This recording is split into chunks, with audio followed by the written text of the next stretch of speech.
Well, it is the middle of wintertime, and after some bitterly cold weeks, you may think the ice is safe. But fire officials in Old Lyme want you to think twice before heading out. Channel 3 Eyewitness News reporter Matthew Campbell is out on Rogers Lake, where firefighters are practicing ice rescues.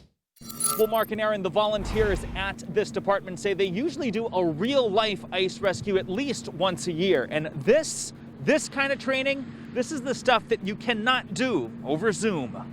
Old Lyme is surrounded by water, but that beauty can come at a price. We have had a few calls for some ice rescues in the past. Captain John Duddy from the Old Lyme Volunteer Fire Department says his team leans on the ice rescue training in several real-life situations. There lost some animals, lost family members and things like that out on the ice. Now that many in the department are vaccinated, in-person training has resumed with masks. The Old Lyme firefighters allowed me to suit up to get the victim's perspective. As we walk the ice, Captain Duddy shares tips for the seconds after submersion. The cold water shock that you can experience when you come through water, even though it's a few feet deep, it really does take effect on the toll of the body. So staying calm if it does happen, shouting for help. We stayed on the ice for this demonstration, but when submerged, many victims have their face to the water as if they were swimming. I'm gonna get down. Crews have these ice sleds which help space out their weight. They make contact with the victim, Pick this arm up. secure you, and then pull you on the sled. Ready. Oh.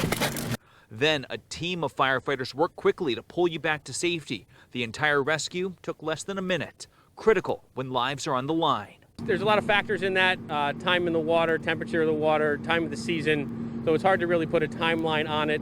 This year we've had a stretch of sub-freezing temperatures, ensuring the ice is thick. In fact, chainsaws had to be used to cut a hole for tonight's training, but when you're out on the ice, here's what you need to know to make sure it's safe. Never go out on ice that's not at least 4 inches thick. Snowmobiles will need 5 to 7 before it's safe. Measuring thickness can be done with an ice chisel or cordless drill and a tape measure. It does start to get above freezing for a few days. What was safe ice yesterday or the day before may not be the same condition if they go out and play some hockey or do some skating. And officials say one of the most important things to remember is that ice is created differently. It can be thick in one area and then just feet away it can be thin. So they say it is important to constantly measure as you go. That is the latest here in Old Lyme tonight. Matthew Campbell, Channel 3 Eyewitness News.